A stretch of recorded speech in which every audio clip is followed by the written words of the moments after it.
Hello everyone, তোমরা সবাই কেমন আছো? আশা করি অনেক ভালো আছো। আমিও ভালো আছি। গরম তো পড়েই গেছে, তো আইসক্রিম তো খেতেই হবে। পাড়া দিয়ে একটা আইসক্রিম কাকু যাচ্ছিল, তো সেখান থেকে একটা কোন আর একটা বাটি আইসক্রিম নিয়েছিলাম। এই কোনটার দাম কত বলতে পারবে? এটা ছিল 10 টাকা।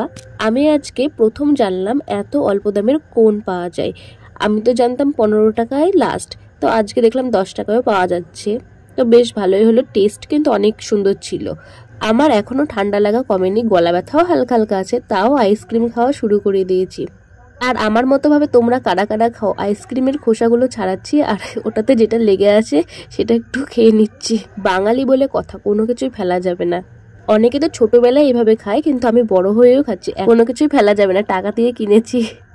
আর বাটি আইসক্রিমটা আমার মায়ের জন্য নিয়েছিলাম। মা বাটি খেতে বেশ ভালোই বাসে। আমি বললাম, তুমি কি কোন আইসক্রিম নেবে? মা বললো না, বাটিই নিয়ে আয়। আমার আবার খুব একটা বাটি আইসক্রিম খেতে ভালো লাগে না, আমি খুব একটা আইসক্রিম খাই না, খুব ঠান্ডা লেগে যায় তো আমার। তো আজকে খেলাম, বেশ ভালোই লাগছিল। আজকে আবার আমার মায়েদের একটা ষষ্ঠী আছে, সেটাকে অশোক ষষ্ঠী বলে। মারা সারাদিন ভাত খেতে পারবে না, তো রুটি খাবে।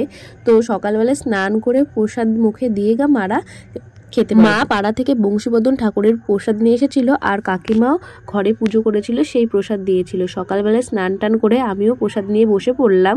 গতকাল রাতে একটা নিমন্ত্রণ ছিল, তো সেখানে গিয়ে একটু বেশি খাওয়া হয়ে গেছিল বলে আজকে শরীরটা মনে হয় ভীষণ খারাপ ছিল। অনেকদিন পরে একটা জন্মদিনের নিমন্ত্রণও পাওয়া গেছিল, তো আজকে তার জন্যই সকালবেলায় কোনো কিছু খাইনি। আমি সকালবেলাতে প্রসাদই খেয়েছি। প্রসাদ খেয়ে এতটাই পেট ভরে গেছিলো যে আমি আর কিছুই খাইনি। আজকে যেহেতু মাদের ময়দার জিনিস খাওয়া, তো তাই মা পরোটাই ভাজছিল। সকাল সকাল লুচি করেনি, পরোটাই করেছিল। তবে দুঃখের বিষয়, পরোটা আমি খেতে পারিনি।